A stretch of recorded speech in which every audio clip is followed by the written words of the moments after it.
ever had it happen to you that someone was pretending to listen to you, but they weren't really? And it got really annoying for you because you could see what was happening, and sometimes they'd even like echo back what you were saying, like the last thing or parts of your little story that they caught up with, and they spurred it out in an effort to make it appear like they were actually listening. Which is fascinating to me, since most people are so preoccupied that actually works. One head's preoccupied, so he's pretending to listen, and the other person's preoccupied, and because he isn't paying 100% attention to the person that was supposedly listening, the other person was absorbed in their own thoughts, and they think that the other person is actually listening. But if you're totally actually really present and paying attention to the person in front of you, you'll pick up on this stuff. And depending on where you're coming from, you could just step away while they're looking at their phone and be totally annoyed that they're actually faking it, like pretending to listen, but they're not actually. And in fact, in corporate, it's worse. There's something that gained popularity in the 1990s.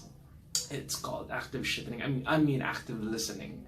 And what happens is you take what a person says and you throw it back at them in your own words, not theirs, so that you make it completely look like, well, you didn't listen to them at all, because they're saying the infant burned and you said, oh, the child got toasted a bit. Okay? Because the emphasis for that kind of active listening that I grew up hearing about was that you take a person's words and then you reinterpret it in your head so that it makes sense to you, so that you have some retention of it, and then you throw it back that way at the other person, so the person completely has to struggle with trying to see if you actually understood, because you're using completely different words.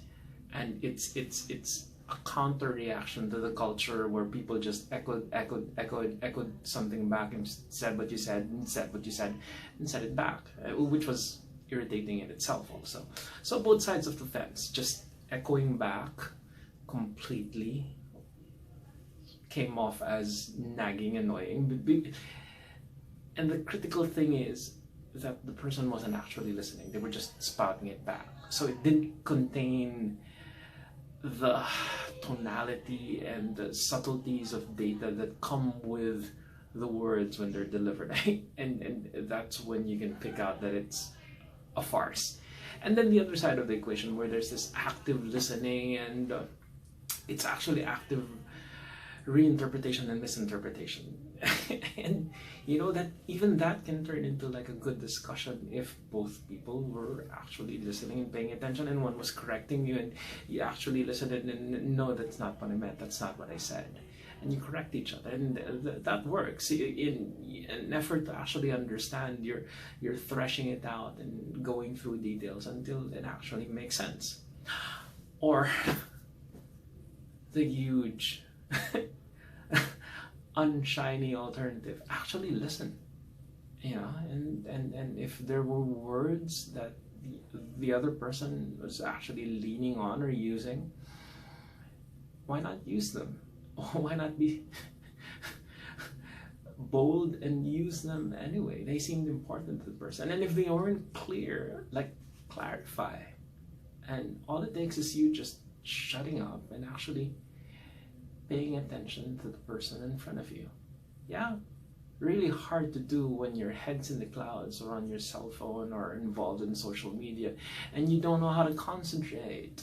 But if you can, it's a lovely gift to actually listen to another person and be yourself completely heard.